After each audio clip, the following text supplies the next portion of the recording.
Hi, everybody. It's Pattie Grimm, and I am so excited to be here today, presenting to you virtually from my home in beautiful, sunny Dallas, just outside of Dallas today. I'm so thrilled to be presenting virtually to the Empowering Women of Industry conference. I presented 2 years ago to one of the first conferences I personally had been to in person, and I think everyone in the office, the first conference we had been to in over 2 years. The conference itself was outstanding with amazing speakers and networking and women working together to help lift all women up so all boats rise. So we all rise to the top and achieve that pay parity, that destination we're trying to get to. I'm going to talk to you today about living with intention and having that being powered by having a personal vision. I'll introduce myself sort of as we go along. I'll tell lots of stories on a number of things, but a huge thank you to Charlie for putting on this amazing event as I start to share my slides. It's amazing to see this kind of energy and power in one room and see all of these women together virtually and calling in from all over the world for this kind of amazing presentation. So I'm Pattie Grimm. I am a senior business leader. I have been in the IT and financial services industry for over 25 years, and I've worked with a number of people in the manufacturing, the industries, wastewater treatment facilities, a whole bunch of companies I've worked with, both as a consultant and as an employee. And I consider myself to be a women's advocate. And I hope this doesn't offend anyone, but I also call myself a badass glass kicker. So I'm presenting today virtually from my home north of Dallas, Texas, where we are neighbors with longhorn steers, cows, horses, pigs, chickens, and a few people as well out here with us. Although it's getting really pretty crowded out here with a lot more houses coming out this far north of Texas, halfway between Texas and Oklahoma. So I want you to picture this. I want you to picture it is a cold, damp, rainy, dreary day in a little city outside of Seattle called Redmond, Washington. And there's a woman on the floor.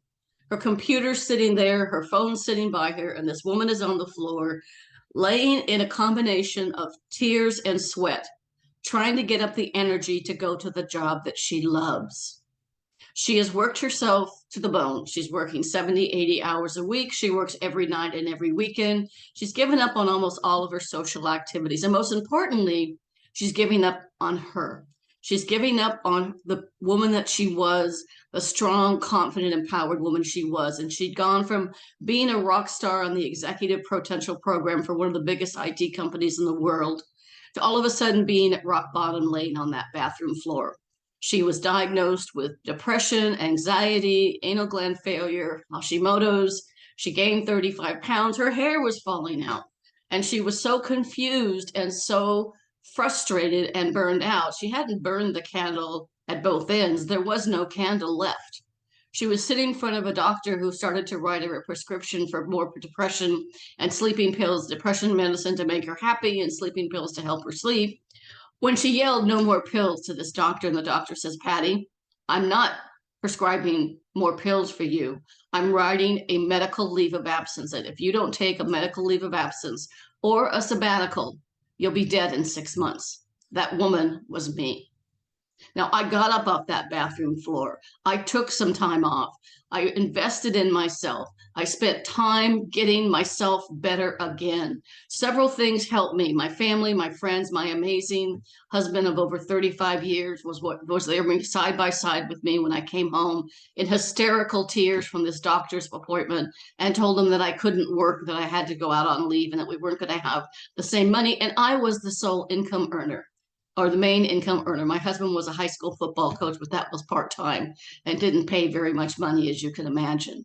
So here I was, depressed, couldn't sleep, hair falling out, gained 35 pounds, couldn't even make a simple recipe because I would read the recipe 3 or 4 times and somehow I would forget something that was important to the recipe. And worst of all, for a woman, I am a confessed shopaholic. I can shop till I drop.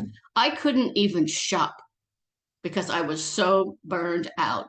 I made a commitment to myself when I got up off that floor. Several resources helped me. One is the book by Louise Hayes, You Can Heal Your Life. The other was Extreme Self-Care by Cheryl Richardson. But I also took time to invest in myself. And what I realized is I gave up on me. I gave up on my vision, the kind of person I wanted to be. And because of that, I am dedicating my life to empowering women and girls to be the best they can be in any endeavor they choose, and to leave the world a better place for the women today, tomorrow, and forever. We have to leave this world a better place. What I learned was never let anybody tell you what you cannot be. Be you, be real, be authentic, be your favorite kind of woman, and don't let anybody take that job away from you.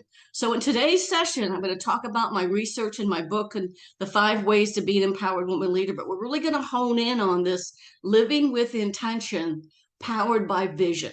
Because what got me off that floor, what got me back to Microsoft to work for another couple of years at Microsoft before I decided to leave and pursue other career options, was having that personal vision, an anchor, something I could hold on to that said, this is my purpose. This is what I was put on this earth to do. And I will do this and be my best self because everybody else is taken. So our agenda sort of looks like this. We're going to talk about some challenges of the current state of women at work today. There's some new research that just came out. International Women's Day was this week, and I was the keynote speaker for the Cisco Women of Impact Conference, which was amazing. 1,000 women all over the country. And I talked about some of this stuff, some of the current research about what's going on with women and how the latest research says it'll take something between 177 and 200 years for women to achieve pay parity if we stay on the current course. We have to do something different, and that starts with you. I'm going to talk about my 5 ways to be an empowered woman leader, but we're really going to hone on one, the be strong, stand up, stand out formula for that. So I talk about standing up with a personal vision, that you have a foundation, something to stand on. You can buy a fixer-upper house, or you could be a fixer-upper person, and you can add to that house, but the house has to have a strong foundation before you can add on extra rooms or add on a second story. So you have to start with the foundation, which is a vision. And I'm going to have you pick one thing you're going to do as a result of this session today that you're going to put into your life to make you a more impactful, confident, strong, amazing woman leader. This session is for you. This is about being your best self because everyone is taken. It's about unleashing your potential and finding that talent and magic that you have that you can bring to the world and make you an invaluable resource in any organization or in any community or in your family's life. I want you to learn and thrive because when you're green, you grow. When you're ripe, you rot. If you're not learning and growing every day in today's environment, you're going to be sitting on the curb wondering what's happening as the parade goes by. This is about investing in you. I do these sessions all over the world, and I always have a similar slide to this one with a key theme of investing in you. If I asked every woman on this call, if I asked every woman that I know, if I asked every woman probably on the planet about how much in time they invest in themselves versus how much time do they invest on everyone else. So imagine you've got one of those scales where you put the little weights on it and it goes up and down. And every time you make an investment in someone else, you put a weight on it and another one and another one. When you invest in your family, your friends, your team, your work, your community, your church, whatever it is. And then I want you to think about and compare how much time do you invest in yourself, making yourself the best in your field, making yourself the best team player, making yourself the best boss, the best cook, the best mom, whatever it is, it's being the best. And I'm going to bet your scale is pretty off kilter, right? This is about empowering you and inspiring you to thrive, about being a difference maker and unleashing access to resources and things that you can think about. So we're going to have some chat boxes activities. So I'm going to ask you to, in the chat box, just take a minute and just write in, what are some of your biggest challenges as a woman today? And go ahead and write those in, and then we'll move forward. Okay, so I'm seeing getting my voice heard. I'm seeing overcoming imposter syndrome. I'm seeing people hearing me when I'm in a room. being present. I'm seeing work-life balance. I'm doing all the work at home, a majority of work at home, and I work a full-time job. That's a real challenge for all of us. I'm seeing being the best team player. I'm seeing all these things on here, having confidence, being assertive, not being seen as bossy, right? So women sometimes are labeled as bossy, or the B word that's goes with itchy, but starts with a B. And you never hear a man called bossy. So we're going to talk about all of that stuff. So as I said, women are still underpaid. We're underserved in healthcare. We're underserved in government. We're underserved when it comes to getting financing if you want to run your own company. We are underpaid. So women now, Caucasian women make about 81 cents on a dollar. African American women make 70 cents. And actually Hispanic women could make as little as 58 cents. Asian women make about 75 cents as well. So we're paid less than men for the same job. That has to change. We can't wait 177 years to get to pay parity. We owe it to our daughters, our sisters, our aunts, our nieces, our coworkers, anybody in our world, right, our children, to leave the world a better place for women and for help women achieve pay parity. There's the bossy bias, as I mentioned, that many times women are labeled as bossy. There's a very, very interesting Pantene hair commercial from the Philippines that I've used a number of times in different sessions. And what's interesting about this commercial, there's no talking, so you don't have to worry about it. But what you see is a man and a woman in different scenes, and then they put up words. So they put up a picture of a man, and it says leader. They put up a picture of the woman, and it says bossy. They put up a picture of the woman getting ready in the morning, and it says arrogant. And they put a picture of a man getting ready in the morning, and it says neat. They have a picture of a man in a meeting, and it says bossy, aggressive. A woman in the bossy and aggressive, the woman, and the man, it shows being a great leader. So the bossy bias exists, and it's interesting to see that. And it really showed up recently in a Harvard business study where they gave a group of current Harvard students 2 case studies. One case study was about Heidi, one was about Howard. All the facts in the case were exactly the same. The only difference was the name. When the students, women and men, were asked to describe Heidi, she was bossy, she was aggressive, she was out for herself, she was not a team player, she took too long to make decisions. When they evaluated the man, he was assertive, he was a leader, he was a strategic thinker, he made great decisions. If you ask most young girls to draw a picture of a leader, 9 out of 10 draw a man. There's the double bind paradox. As men rise up the ranks, they gain credibility and respect. As women rise up the ranks, they lose credibility and they become suspect. How many times have you heard, I wonder how she got that job? Have you ever seen a situation that shows in research men are promoted more often on potential and women are promoted on performance? That creates not only the glass ceiling, that creates what we call broken rungs, the rung on the career ladder. That women have to prove themselves through performance to get from being a team leader to be a supervisor, from a supervisor to a manager, from a manager to a senior manager. We have to prove that based on performance, where many times men are accelerated because they're based on potential, excuse me. The current McKinsey and Lean In study said 1 in 4 women, or 25% of women, are considering leaving the workplace or downsizing their careers. That continues. When they look at the most current surveys that actually came out yesterday from LinkedIn, they're finding that more women are leaving work and going to other places because of lack of work flexibility and being forced to go back in the office full time. Lots of things going on. And then something within our own control is the imposter syndrome and overcoming perfectionism. So let me give you a definition of perfectionism and why it is so damaging. It actually starts when we're little girls with what I call the good girl syndrome.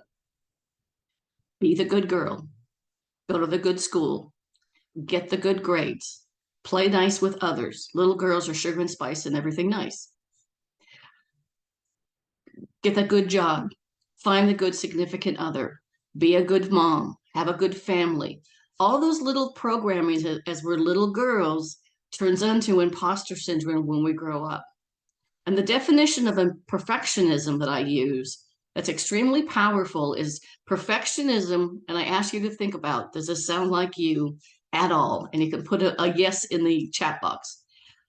It is someone who has overly high performance expectations, being perfect at work, being the perfect mom, the perfect cook, the perfect house cleaner, the perfect team player, the perfect community leader, the perfect church leader, the perfect. So someone with overly high performance expectations combined with being overly critical, overly self-critical. I'm not good enough. I could have done better. Combined with caring too much about what other people think. So give up on perfectionism. Strive to be excellent in the things you do and the things that you love.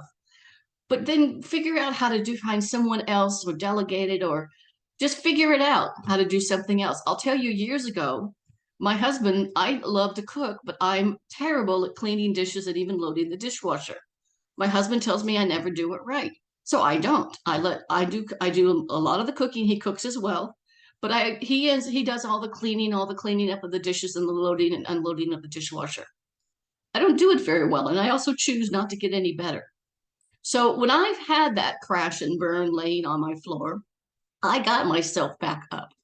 And I dedicated my life to empowering women and girls to be the best they can be in any endeavor they choose. That is my personal vision, and to leave the world a better place. But I also spent 3 years interviewing 3,259 men and women about what makes a great woman leader. And as I did all these interviews, these themes started to emerge. And I had these Post-it notes and these index cards we used to use in college. And I would hear a quote and I'd write something down. And I'd be watching TV and on Good Morning America, and they'd have something about the confidence problem. A book came out all about confidence gap for women. And I would stop that and I would record it and I'd write things down. And all these Post-it notes and all these things were all over my wall in my office. And as I sat there and got ready to actually write the book after all these interviews, what I found was there were clear themes, and there were 5. So strong, confident, amazing women. Number one, they know they need to be strong and play to their strengths. So be strong and be the best you. So if you haven't already done so, take a Myers-Briggs, a Strength Finder profile, a DISC. You've probably done some of these in college or in your career. At some point in time, you had some team building session where maybe you did a DISC, DISC profile, or maybe you've read one of the Marcus Buckingham books or the Gallup books on Strength Finder. But find what your strengths are and find roles and opportunities that fit that strength. Now, in a practical world, especially if you work in a company like I did, you need at some point in time take a career move because you need the experience and the exposure. So I did that, and I took a career move in a product group launching Windows 7. That was the toughest job I ever had, and I did a good job, but it wasn't my strength, and I could feel it every single day. And as soon as I could, I got back on my track. We're going to focus on the stand up and live with intention with your vision. You're going to write or draft a first copy of your vision today. And then I want you to use it to make every critical career and life decision and ask yourself, am I living my vision? Does this job or this career opportunity or this time in my life, is this the right direction for me to fulfill my vision for myself? So I have a clear purpose of my life. Stand out and be valuable. Whatever your trade, your craft, be the best. Go take courses and certifications, watch YouTube videos, get free training at a community college. Be the best in what you do. So people come to you as the answer person. Be more visible. Stand up and stand out and be more vocal. Now, if you're in a face-to-face meeting, being visible also means if there's a meeting in a room and there's a big table in the middle, take a seat at the table. Research shows if you're sitting at the table, your voice gets heard. And if you're sitting on those seats around the corner, it's very hard to get heard many times. It may take several times for someone to recognize your voice. So and if somebody says, hey, this table's are reserved for manager, this is reserved for the senior directors, say, I'm sorry, I didn't know. But raise your hand, be vocal. If you're going to an all hands meeting, virtually in person, find out what the agenda are, know the company's business and how they make money. So you can support that and say, here's how I am impacting the business. You have to toot your own horn. Men do it all the time. We don't do it enough. You have to be able to say, I did this, or my team and I did this, if that makes you more comfortable. Shirley Chisholm, the former senator that at one point was trying to be the first woman and the first African-American woman president many years ago, said, if there's no seat at the table, bring your own chair. I'm telling women, bring your own table. Put yourself number one on your things to do list. Eat, pray, love, exercise, work out. If you're in a Zoom meeting, I'm going to go back to that for just 1 second. Make sure you dress okay up and put makeup on or whatever you need to do that makes you you. You don't have to wear makeup. That's not a requirement. It just sometimes makes some people feel better or different. But make sure you're dressed and that people can see you and that you look in the camera and you're the same size as other people. You don't want to be like this. And you don't want to be a blank screen on the camera. Put yourself number one on your things to do list. Take time for yourself. Literally, schedule 15 to 30 minutes on your calendar for lunch. Get up, walk away from your computer, actually consume a meal, even if you only take 5 or 10 minutes, but walk out of your space where you normally work because your energy will come back. Between every couple of Zoom meetings, take 5 to 10 minutes. Walk away from your office, your computer, your workspace. Walk outside. I do it even when it was snowing and ice storms here. Roll your shoulders a little bit. Move your arms, move your feet, your shoulders. Breathe 10 deep breaths, and your creativity and energy will be back. And then pay it forward because we need to leave the world a better place. So I am going to try and play this video. It's 5 minutes, but it really focuses on your purpose and your intent. So we're going to give this a try.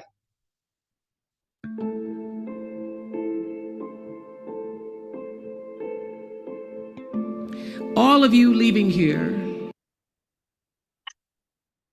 have the potential for enormous success. There's a price that comes with that.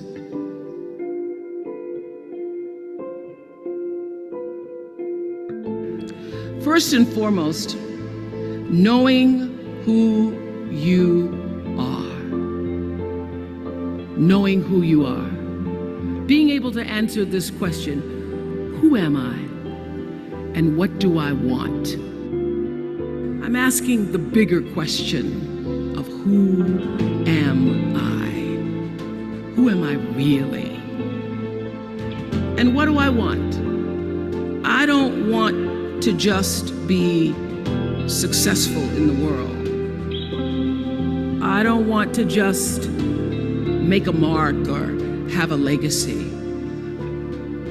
The answer to that question for me is I want to fulfill the highest, truest expression of myself as a human being. You must have some kind of vision for your life. Even if you don't know the plan, you have to have a direction in which you choose to go. You want to be in the driver's seat of your own life, because if you're not, life will drive you. Knowing who you really are in this space and time that we embody. You must find a way to serve. Martin Luther King said that not everybody can be famous, but everybody can be great because greatness is determined by service. Now, we live in a world where everybody wants to be famous and where we admire people for just being famous. We think being known brings us value. The truth is, all of that will fade in time. In 3 years, you won't be able to name the housewives of Atlanta. The real truth is that service and significance, service and the significance that you bring to your service is that which is lasting. When you shift the paradigm of whatever it is you choose to do to service and you bring significance to that, success will, I promise you, follow you. Service and significance equals success. Here's the key: learn from every mistake, because every experience, encounter, and particularly your mistakes are there to teach you and force you into being more of who you are. And then figure out what is the next right move. What is your true calling? What is your dharma? What is your purpose? All of you leaving here have the potential for enormous success. There's a price that comes with that. People don't always like you, and they're not always happy for you. And if you surround yourself with people who are not accustomed to your success, they become fearful, they become scared, because you are reflecting back something to them that they don't recognize. People who want the best for you want you to be your best. So my greatest advice to you is to surround yourself with people who are going to fill your cup until your cup runneth over.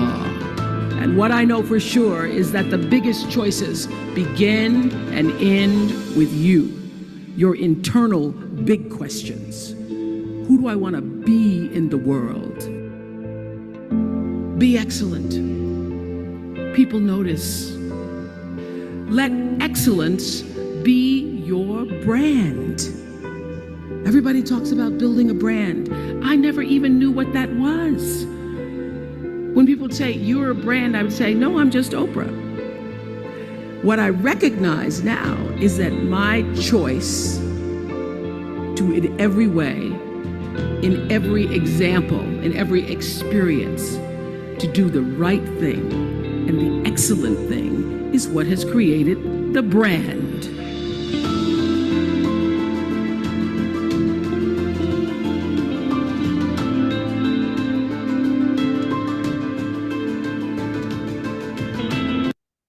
So what are some of the messages? I'm sorry. In the chat box, please write down some of the things that you were hearing in that video. Who am I really? What do I want? What is the legacy I want to leave on the world? What is my vision, which we're going to do today? What is my direction, and how do I surround myself with people that lift me up and eliminate or minimize people around me who are always trying to tear me down? Really think about these things. If you're not in the driver's seat, life will drive you. I love the reference to the Housewives of Atlanta. So at one point in my career, I lived in Singapore. And when I came back to the US in 2008, the Kardashians were everywhere. Now, they were nothing in Singapore. There was no Kardashian show. There was no big thing about the Kardashian things going on. You know, I come back into a re-immersion into the US, and we had limited television in the US. We had things like Friends and Frasier and a few other things, but most things we didn't get a lot of American TV. But we came back and I'm like, who are the Kardashians and why do I care? Why do I care what these people do? I know it's entertainment and I know some people love it, so I'm not going to criticize people for it. But I had no idea who those people were. Do you know the names of the Housewives of Atlanta, Dallas, New York, New Jersey, whatever all those things are? No, it doesn't matter. What does living with intention mean to you? What did you hear in this video? Okay, great. It's about having a purpose. It's about having a direction. It's about having a compass I can use to guide my life and my career. So it means a number of different things. So, oh, I'm going the wrong way. So living with intention is living by having a plan instead of just making stuff up, letting things happen to you. It's about staying on your path and not being sidetracked by life's distractions. It's about having that direction to go. It's about living your life as a series of choices that you make on purpose. The power of the vision statement that pulled me off that bathroom floor and got me back stronger than ever, writing the book, speaking, doing what I do, and having my direction to empower women and girls, gave me that purpose, that direction. The kind of clients I work with need to fit within that. Is it gives me a chance to make a difference in a company if I go in and do women's leadership workshops or team building or leadership workshops? Will the company create an environment once their training is over where people can succeed? When you have intention and purpose, you activate a chemistry in your brain that creates all these positive things. It creates happy brain that boosts your serotonin, it boosts your endorphins, and it gives you that strong sense of feeling. When you are in your strength zone and you're working in your passion, you are energized to do what you do. So there's 5 areas to live with intention. One is living with physical intention. Now that's doing things that make you feel good, eating well, all those things they tell you to do, eat well, get plenty of sleep, all these things they tell you to do that I wonder how somebody actually does that. But it's even the little things, like I said, taking a break between video meetings or getting up away from your workspace, whatever that may be, to take 5 minutes to just breathe and get some energy. It's also your mental and physical intention, being able to have the emotional agility. She said in the video, learn from every mistake. One of the women I interviewed for my book was Colonel Deb Lewis, who's now a retired colonel living in Hawaii, and a very good friend of mine. I actually talked to her last Saturday when I was at the dog park, and she's in Hawaii. She happened to call me, and I was like, why is Deb Lewis from Hawaii calling me on a Saturday? And so we just called to connect because we love each other and support each other all the time. But she taught me something called an after action review that she learned in the military. She was one of the first women in the first class of women to graduate from West Point. So she didn't have a glass ceiling. She had a concrete bunker. And they did things to the women they wouldn't do to the men, like wouldn't tell them exactly how to do things. They had women figured out, but she graduated and she had a 30-year career in the military. So here's how an after action review helps you. It'll help you build resiliency. It'll build emotional agility, and it will build your grit, your ability to go through life's ups and downs and be able to recover from those faster and faster every time. So an after action review goes like this. When something happens, say it didn't go well, say you did something at work, you did something, a presentation, whatever happens to be, you did something that didn't go well, ask yourself what happened, why did it happen, what did I learn from it? And what would I do differently next time to get a different result? Now, sometimes things are really bad and you need to have that cry moment or that I'm so upset moment or they did this to me. But at some point, pick yourself up, put on your big girl panties and say, what happened? Why did it happen? What did I learn? And what could I do differently next time? Do the same thing when something great happens. You had a great day at work. You just absolutely rocked it. And people came out and said, man, Sally, that was great. One, learn to say thank you and not say I could have done better, which is what most women say. But also ask yourself what happened? Why did it happen? What did I learn from it? And what would I do again to create a better or similar result? There's self-intention. There's intention towards others, like being able to serve others, as you talked about in the video. And there's spiritual intention. But we're going to focus on you, on your passion, your vision, your calling, your career, and your life around these 5 circles of attention. And we're going to do that because what you need to know is there's 4 ways to live an impactful life and live your life with intention. She said it over and over again. Know your why. What are your interests and things that bring you joy? Many people know the Japanese organizer lady. I can't remember her name. She's always saying, does this bring you joy? If not, get it out of your life. Set realistic and establish long and short-term goals. Remove barriers, including things and people that don't share your dreams. and take care of yourself, to put yourself number one on your things to do list. So, what drives you to do what you do? I want you to put some thoughts in the chat box. What is the destiny you want to leave in the world? And I want you to follow your passion and think about that as we're going and talking about a practical, very important way for you to know your purpose, your why, your destiny, to drive your life, to surround yourself with people that help you.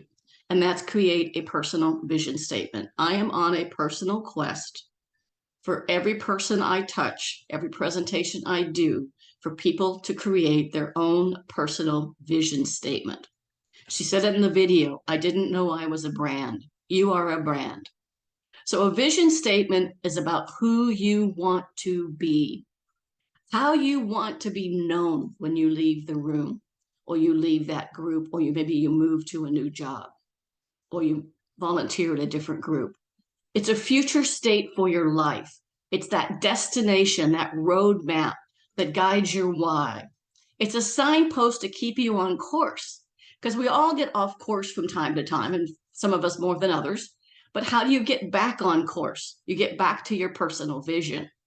It's a guide to align your actions, to ask yourself occasionally, am I living my vision? Am I living up to my destiny? And it's a compass to keep you on track. Now, I'm going to give you a little bit of a history lesson. And if you email me, my contact information is at the end. I'll send you a personal vision guide, roadmap on how to create a personal vision, but we're going to do a little bit of it here.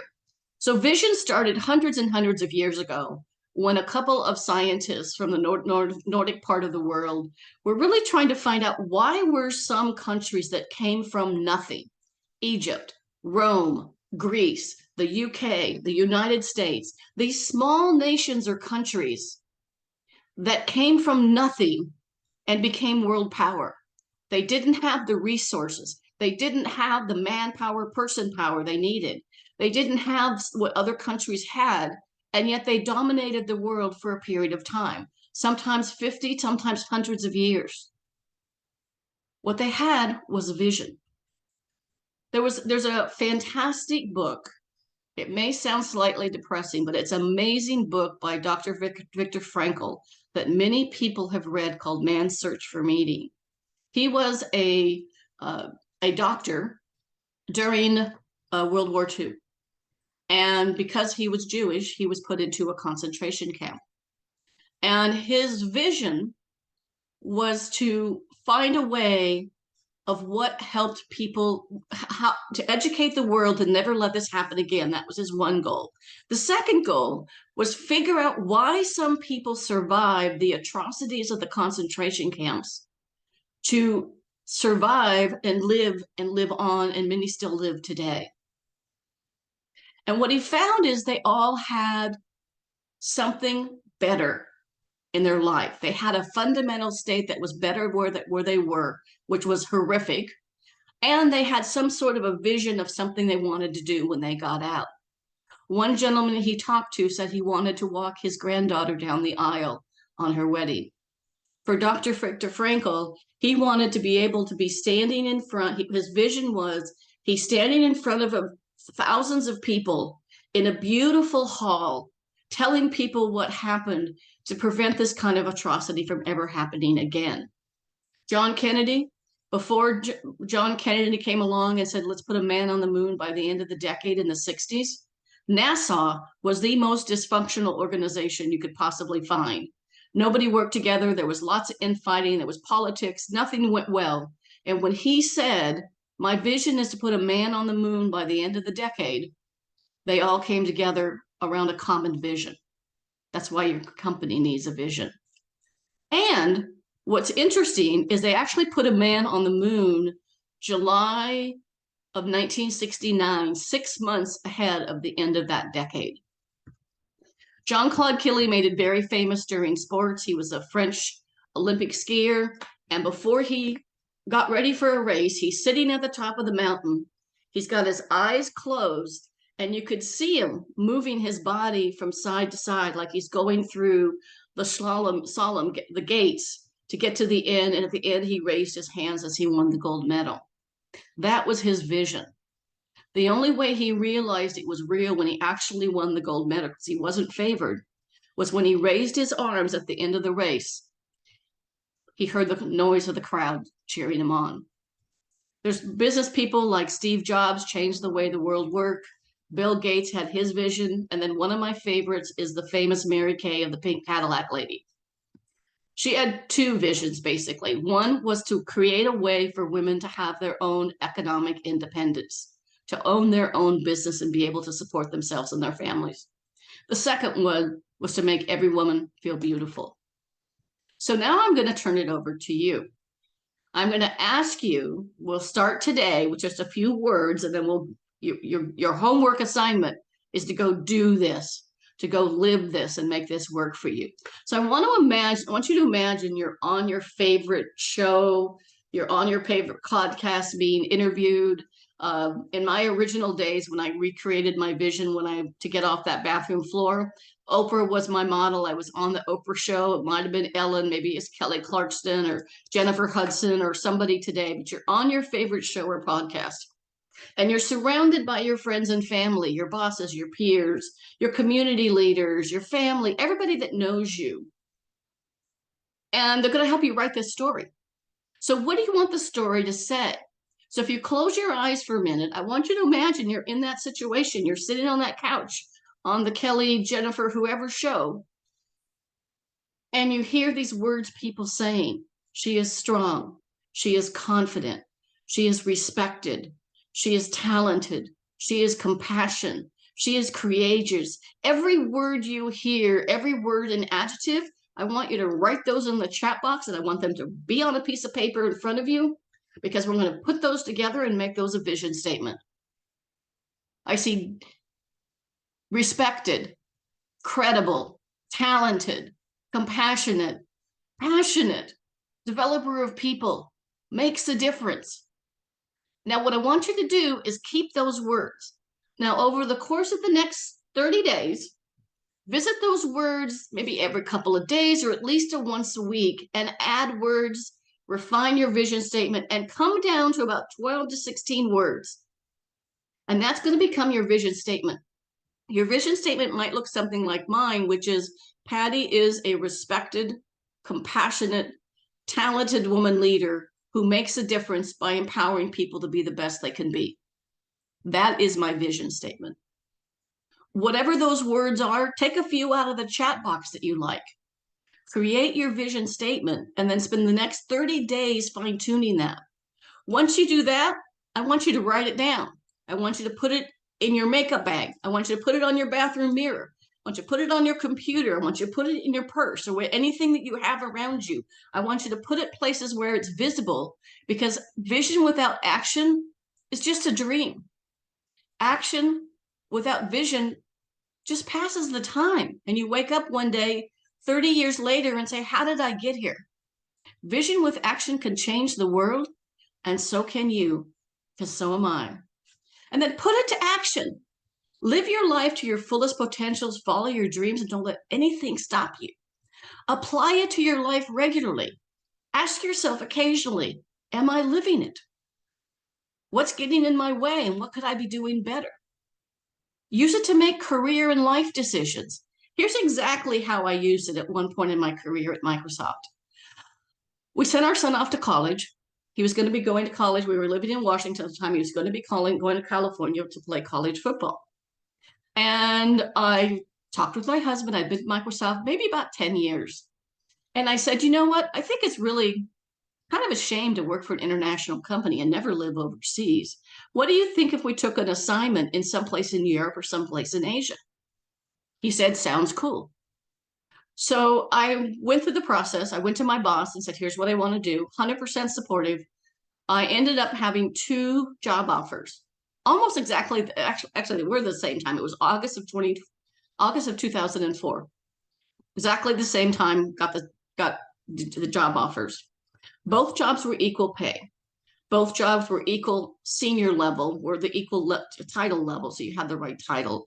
Both jobs were working for great bosses. Both jobs were great teams, and both jobs sounded exciting. Here was the deciding factor. One job was in our EMEA or European division, running the business excellence team, living in Germany, uh, for Central Eastern Europe, which is where my family's originally from. So that would have been a really cool job. Cool job. Everything about it was cool. Asia, we'd be living in Singapore, and same thing. Cool job, cool boss, fun assignment. Wow, we could do this for 2 or 3 years. Won't this be fun? And the deciding factor was one thing: where could I make the biggest difference? You see, EMEA had 1,000, almost 1,200 people on the headquarters staff or the regional staff to serve about 20 something countries, very diverse, obviously, from the UK to France and Germany to tiny, tiny countries in Central and Eastern Europe I'd be working with. 1,000 to 1,200 people. I don't know, remember the exact number, but it had a large number of people trying to make a difference in all these countries. Asia had 160 people serving 26 countries, as diverse as Korea, Japan, Australia, India, and as small as Sri Lanka, Cebu, Philippines, and several other places. Where could I have the biggest difference? I could be a little fish in a really big pond in Germany, and I could be a big fish in a little bitty pond in a little teeny country called Singapore. I chose Singapore. To tell you how supportive my husband was, he never went to Singapore until after I accepted the job and we were going there for the first house hunting trip. So that's the kind of support and surround yourself. Use it to adjust yourself, get back on track when needed. From time to time, we all fall off, and I need to use that to get me back on track. A couple of final thoughts and some things for you to do. Play to your strengths. Stand up with your vision and live your life with intention. Stand out by being visible, valuable, and vocal. Put yourself number one on your things to do list. I usually say this several times. I haven't said it yet. Self-care is not selfish. It is survival. You can't pour from an empty teacup. You can't help someone else, including your family, your children, your team, anybody, if you can't help yourself. You have to fill up your cup. Pay it forward and leave the world a better place. So this is your action plan. What is one thing you're going to do to live with more intention and be an unstoppable woman, leader, or leader? I look forward to the day we no longer have to say she is a great woman leader. She is a great African-American leader. She is a great Asian doctor, and just say she is a great leader. She is a great woman. She is a great whatever happens to be. So she remembered the game, who she was, and the game changed. I want you to remember who you are and what you stand for.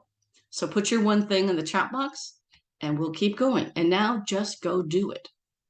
And we always hear this question: if you could sit on a bench with your younger self, what word of advice would you give? My word of advice would be: live with intention, know your purpose, and stay true to yourself. Be your best self, because dear self, stay strong. The best is yet to come. Love me. With that, please feel free to contact me in any means you choose. I offer workshops, seminars, webinars, conference speaking. I do all kinds of keynotes. I just, as mentioned, did the keynote for the Cisco Women of Impact session. And there's the link to my book on Amazon if you'd like to buy it. Send me an email if you want to get that personal vision guide. I'm happy to send that out to you. Here's my social information. I'll also send you a PDF of the deck and give the PDF of the deck to Charlie so she can make it available to everybody. Thanks, everybody. Let's go kick some glass and make the world a better place. I encourage all of you to do your best, be your best self, and always remember, never let anyone take that away from you. Thank you.